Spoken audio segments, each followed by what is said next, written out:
can check out the website. Otherwise, you can contact Ryan or Nikki Rudak, and their contact information will be on the website as well. So with that, we have Mr. Rob Gerber here to close out our Romans 16 series. Yes, we are finishing up our summer series today, and we've been walking through the book of Romans. Started at Memorial Day weekend, and that was a long time ago, 16 weeks ago, and here we are at Labor Day. So I'm going to get squared away here. Probably should have done this 5 minutes ago, and we will finish up our summer series. Today's supposed to be nice, 80 degrees, and then I think tomorrow, isn't it supposed to be in the 50s or something like that? See, that's beautiful. It never has to get above 60 degrees in my world. But okay. Well, again, welcome. It's good to be here. We've been spending the summer walking through the book of Romans, and if you probably no one has been here for all of the messages, I get that, but you can listen to them online, and if you've missed some, you might want to, and the reason, again, is because Romans is a very, very, well, how do I say this? It's designed to help us understand something. Clearly, much of the Bible is, but some of the Bible, you read some things in the Bible, and really the focus of it is to stir our emotions, perhaps. Other times you read things in the Bible, and it's just to tell us a story and to give us vision, perhaps. Other books in the Bible are really designed to help us understand something, to kind of think about something and know what's going on. Romans is kind of that last kind. It's designed mostly to help us understand something, and it's really kind of a college course, if you will, on what Christianity is all about. And Paul, the guy that wrote it, just takes from the beginning of Romans to the end, and he kind of lays out this, in essence, is what Christianity is. It's a blueprint of the gospel, and it builds on itself. So it's one of those books that is worth kind of not missing a step, if you know what I mean. This is one where you kind of want to take it step by step, because Paul says, okay, this is true. Now, because this is true, then here's the next step. And because we just took this step, this is what happens next. And so it's very logical, very systematic. So we have this, I think there's probably still a few of them back there. This is one of those things that you could take this and you could listen to these messages again just at your leisure, and it would probably be a really, really good thing to kind of keep going through this. And I'm not going to try to recap everything. A couple of weeks ago, Luke and I did kind of recap up to about, I think, chapter 12 or 13, perhaps. And so if you wanted to catch that recap, that's on our website. You can go and see that. But today what we're doing is we're finishing up. And in the last chunk of this, Paul talked about this is what the gospel is. This is how we enter into the gospel. This is what the gospel looks like inside of you. But this last chunk, you can see it there, is life here as God's people. And the point of it is, okay, because I'm a Christian, this whole thing called the gospel, this is how you become a Christian. This is what it means to be a Christian. But now this last bit, starting with chapter 12 through the end here, is now what do you do in this life as a Christian?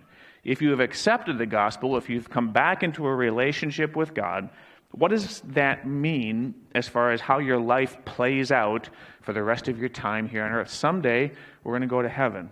And that's really the great promise and the great hope of the gospel, that we're going to leave here and go back and see God face to face and live for eternity with God the way He intended it to be. That's the good news of the gospel. But from the time I accept Christ and enter into that, and I have that promise, I still live for some number of days here on this earth. Well, what does that look like? How do we live? That's what this section is all about.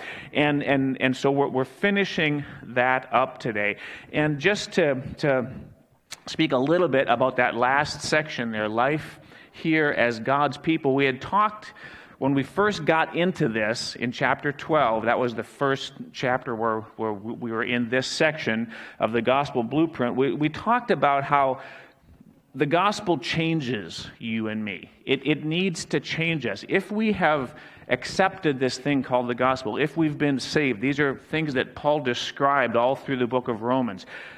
Really what it means is that we have come back into a right relationship with God, and we've passed from death to life, and something has changed inside of us. And he talked about that new life. That's a whole section of this. If we accept the gospel, we have a new life, and our old life is gone. This new life is here now. If that's happened to us, it changes us. We are different people. We're different fundamentally. We're different foundationally. There's something different about us. We have become something totally not the same as we were before once we accept this thing called the gospel. And we talked about that in Romans chapter 12, that it really what changes us is this radical change. And radical is a word that, I don't know, some of us probably like that. I think there's some people in the world that want to be radical. I'm not one of them. I want to be routine. I want to be anonymous. I want to not draw attention to myself. But God says, I believe, God says, if you really understand and embrace this thing called the gospel, you will live for the rest of your life a radical lifestyle. But radical maybe in ways that we don't expect. And we talked about this, and I just want to go back to a little bit of what we talked about in Romans 12. And what that radical lifestyle looks like is a couple of things. One is that we have a different identity. We're not the same as we were before. If you accept Christ, you now become a citizen of heaven. If you accept Christ, you now become God's son or daughter.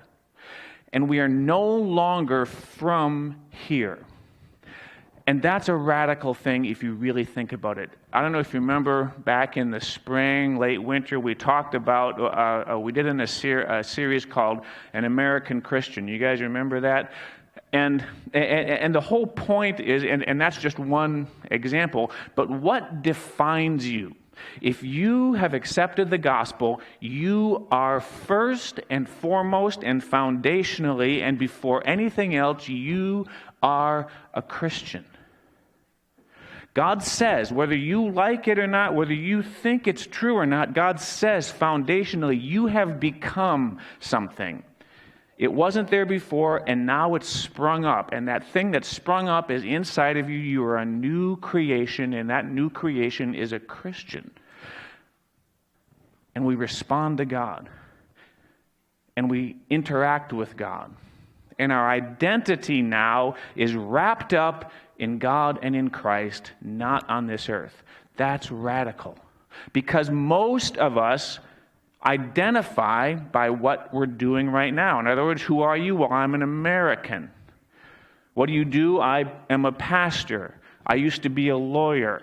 Our identity is wrapped up in what's happening here on this earth, where we live, what we're doing right now. A Christian's identity is different. You are not an American first. I am not a pastor first. I am a Christian first. It's kind of the difference between what I'm wearing and who I am. My clothes do not define me. They're certainly, you can say, oh, he's the guy with the plaid and red shirt. Yeah, that's true, but I can change the shirt, and what's inside is still the same. Does that make sense? You are a Christian first. That's radical. Who you are, your identity is wrapped up in God. That's one of the things, one of the primary things. Now, because of that, the second thing is our priorities are different. We have different expectations in life. You and I, as Christians, if we have accepted Christ, if we have become that new creation, if we've been brought back into a relationship with God, which is the whole point of the gospel. I was separated from God because of my sin.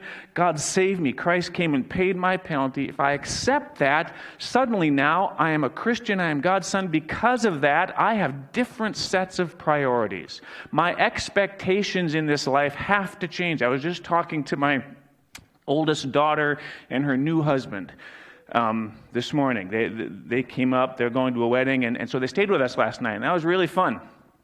And they're newly married, and he's going to school, and she's working, and they said, "Hey, Dad, we had a guy who's a financial advisor call us and want us, he wanted to know if he could work with us, and what do you think about that?" So we're just talking about finances and all this stuff. But as we talked, I said to him, "Hey, remember, guys, you are Christians, so that means something. What that means is your goal in life is not to maximize your wealth. You may do that. That's not that that's a bad thing necessarily, but that is not your goal in life, and you have expectations that are different. They have to be. What does it profit a man to gain the whole world yet lose and forfeits his soul?" Jesus said, anyone who would come after me, you want to be living this Christian life, deny yourself, take up your cross daily and follow me. Christians, it's not that we don't make money. It's not that we don't even be wise with money. It's not that you and I might not be rich. That's not the point, but that's not my goal in life. We have different expectations. My expectation years and years and years ago, I said to God, "Lord, you've asked me to do something that means I'm going to have to not maximize my financial resources." I was practicing law, said, "I want you to be a pastor." This one has greater expectations of financial success. But because I'm a Christian, I said, you know what? My expectations, my priorities in this life are going to be different. That's radical. That's radical. I've told this story before, but when I was still working as a lawyer, I would tithe. I would give 10% of my income to the church. Why? Well, because the church, I believe, is what God asked me to pour my life into. The church is what God is going to use to influence the world. The church is where God, it's his number one goal to kind of influence the world. So I was giving this 10% because I felt God was asking me to. And my fellow office mate, who was an accountant who wrote my checks and knew how much I made every week, and knew then, he knew that I tithed. Every once in a while, he'd come into my office and write down a number. He said, "This is how much money you've given to the church this year." And then he'd write down, "This is what you could have bought with that." If you, it's like, thanks, yeah. It's different, it's radical. Why? Well, because I'm not living for here. Christians, we're not living for here. You see, that's what God means when he says there's this radical lifestyle. I don't belong here. And so my goals, how I define success, is not what I can accomplish or do here. Certainly we live in this world, and there's ways to understand that, but primarily my expectations, my goals are different, okay? That's this radical life that we've been talking about here for the past several weeks. And so we are ending up today with Romans 16.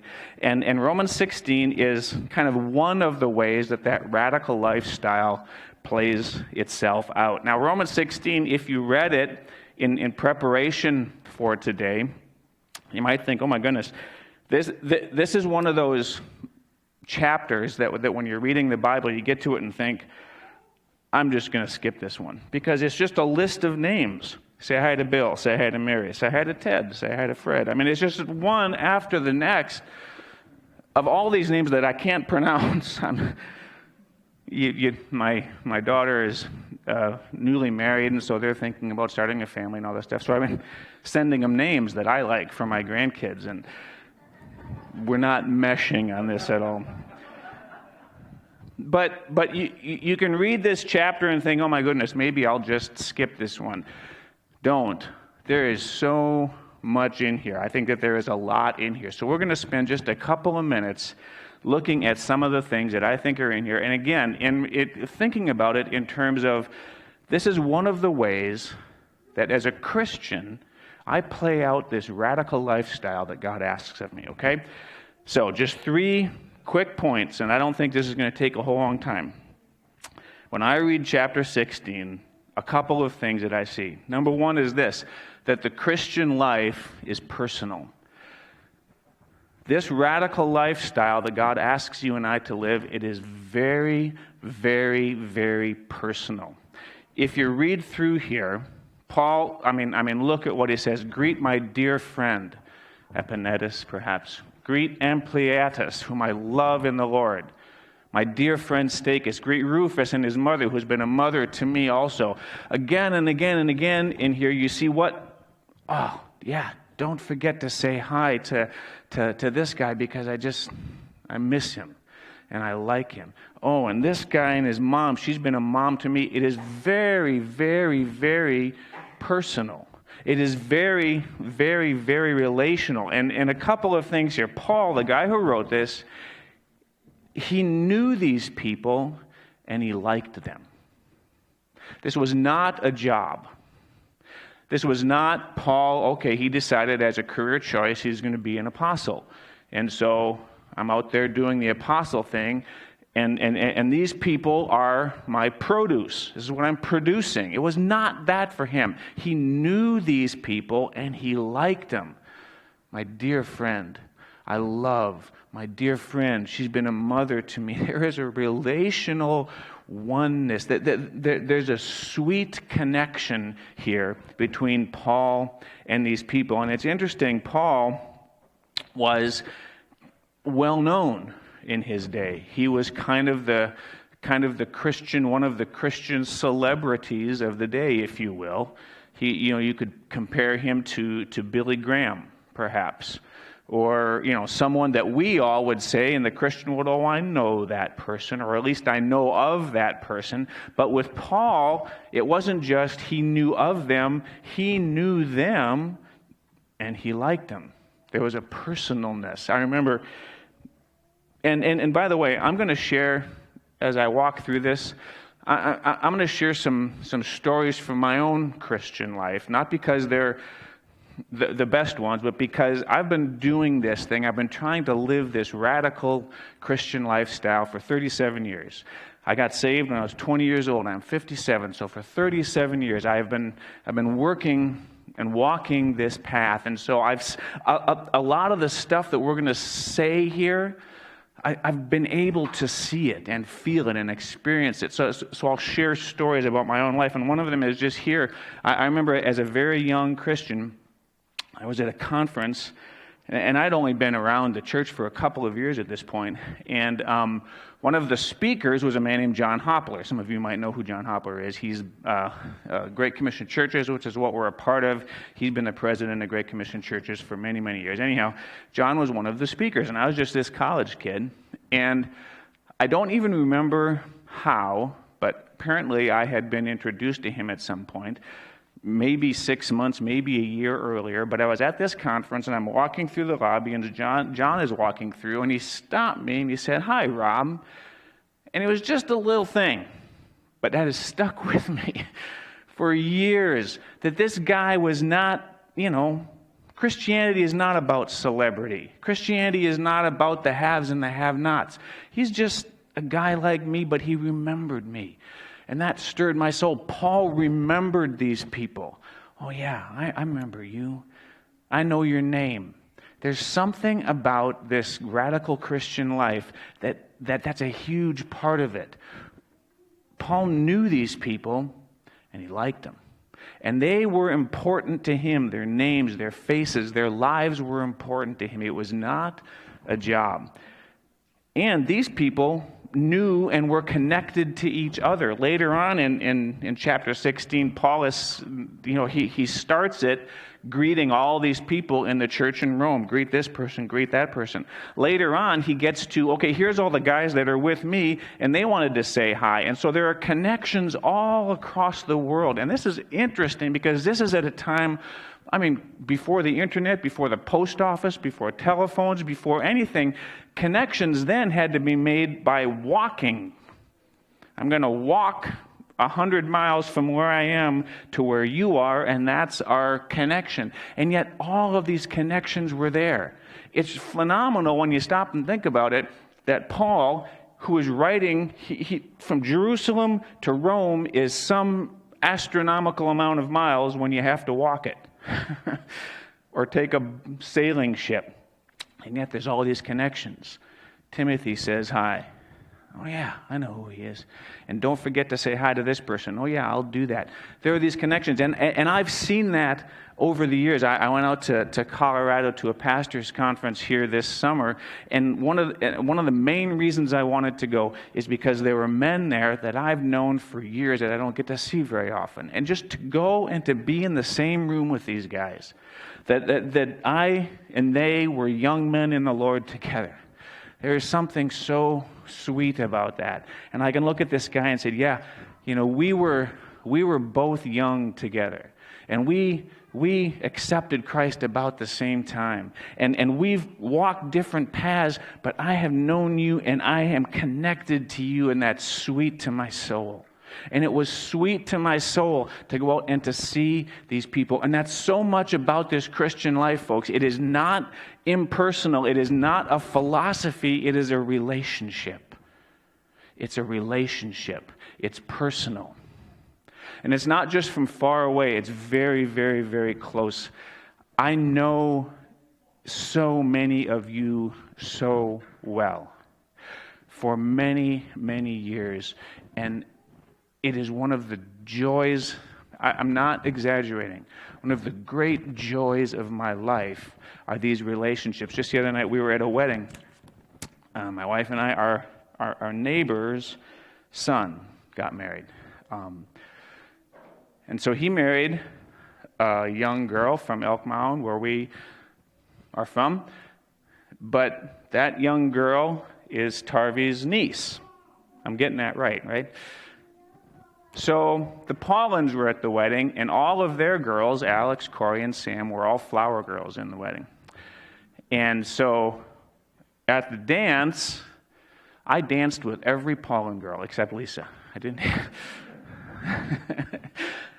But I got to dance with Alex and Corey and Sam on the dance floor, and little Sam. How old is Sam? 4. She just decided that.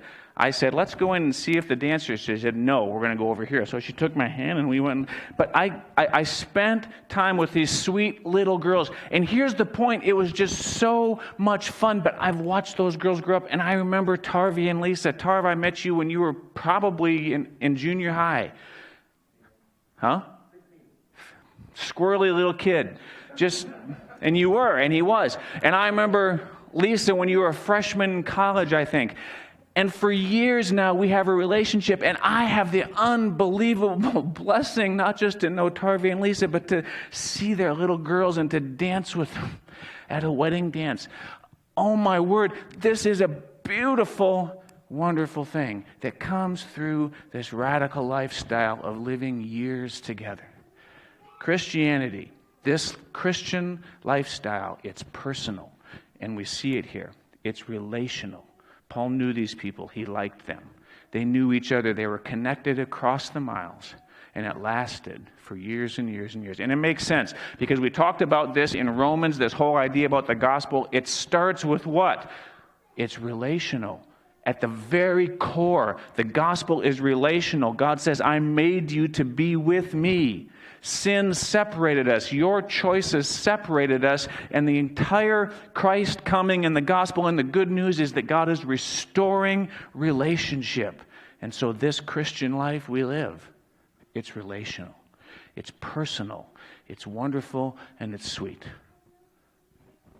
And I like that. Here's the second thing I see here in Romans 16. This Christian life is powerful. It's powerful. Things are happening. He talks here about Phoebe. I commend to you our sister Phoebe, a servant in the church of Cenchrea. I ask you to receive her in the Lord in a way worthy of the saints and to give her any help she may need from you, for she has been a great help to many people, including me. You see in here Paul recognizing, people are having an impact. Lives are being changed because of what these folks are doing, because of what you folks are doing. He says, greet these 2 guys. I can't pronounce their names, but Andronicus and Junius, perhaps, my relatives who have been in prison with me. They are outstanding among the apostles. Now, the apostles were going around and sharing the gospel at the expense of their own freedom. They get thrown in jail for it. Yet these guys were doing it. And what happened was when they shared the gospel, people got saved. People's lives were changed. They passed from death to life. And it's happening, and Paul is recognizing there are lives being lived out here. And these people who are living these radical lifestyles, God is using their lives to change other people's lives. Things are happening. Lives are being changed. And people, I have seen that happen. I've seen that happen, and so many of you have, but it's good for us to remember that this radical lifestyle, this thing called the gospel, God asks us to come and to share it with Him. See, Jesus came and sacrificed Himself, and then He said to the people who He left, when He went back into heaven, He said, look, I'm going to come back someday, but until I do, I want you to be telling other people what you've seen. You have been blessed. You have been brought back into a relationship with God. You've seen the gospel played out. You've accepted it yourself. Now, don't just keep that to yourself. Tell other people. And when you do, here's what's going to happen. Some of those people are going to accept it just like you did, and their lives are going to change. And there is nothing in this world, and I mean this sincerely, there is nothing in this world more unbelievably, powerfully gratifying than to watch God change a person's life. And I have watched that happen by God's grace, not because I have anything to offer other than I just said, Lord, I will walk this life with you. And many of you can say this too, but I have seen lives change. I have watched God change eternities. I have watched people, I've seen them in the moment when the lights come on. I can remember, and I told this story a few weeks back, when I got saved, when I accepted the gospel and it was presented to me and it made sense, and I said, yes, Jesus, you pay the penalty for my sin. I take it humbly. I walked away from there and I felt inside of me, I could feel it, and everyone's different, but I could feel something is different inside of me. I have watched that happen in other men and women. I've seen it. I've seen them come alive. And it's not because I had anything to give. I just said, this is what happened to me. And God has done an amazing thing. Folks, living this radical life that God asks you to live, it's powerful. Eternity is changed. Generations are changed here. Generations are changed. I was just thinking about this. There was a young girl that I knew when she was in college, just wrestled with emotional issues, struggled mightily with emotional issues.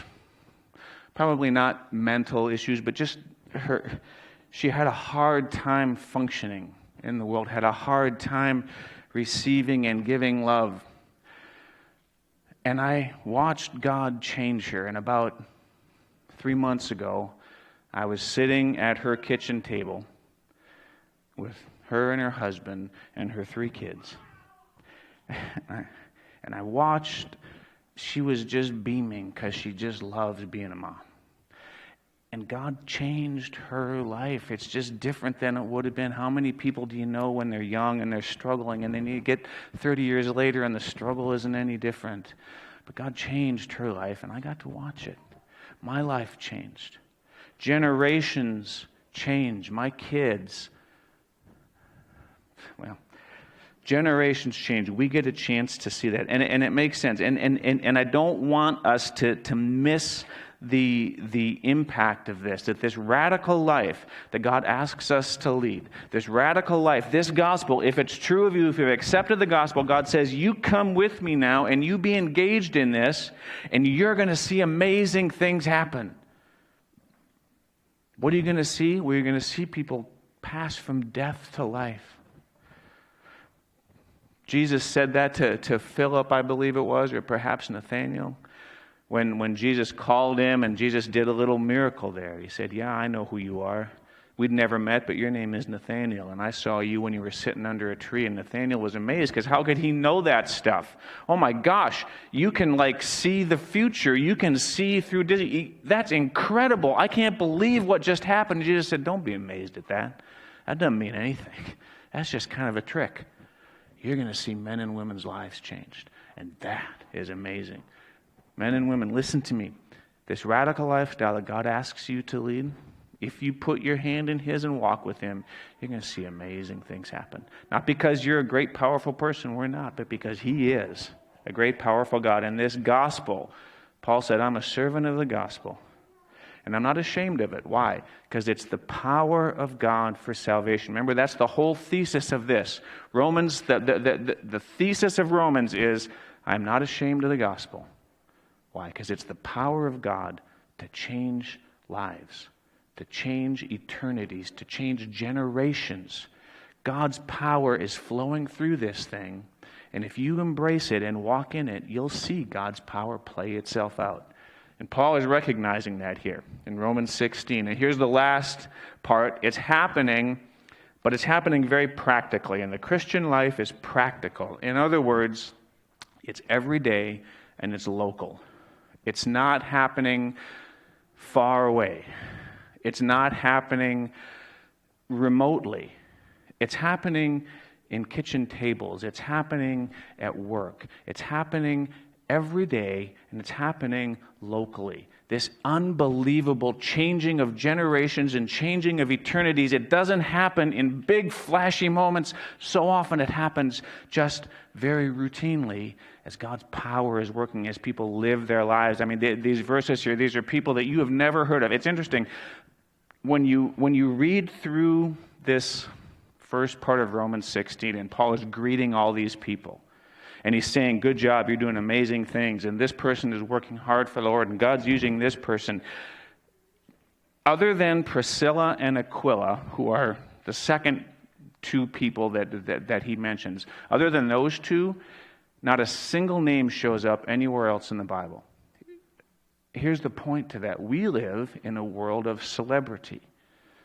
Our culture values celebrity. And people who are important, people who are movers and shakers, are those who have a platform, those who have high profiles. God does not operate that way. The great movers and shakers here in the gospel are people that you've never heard of.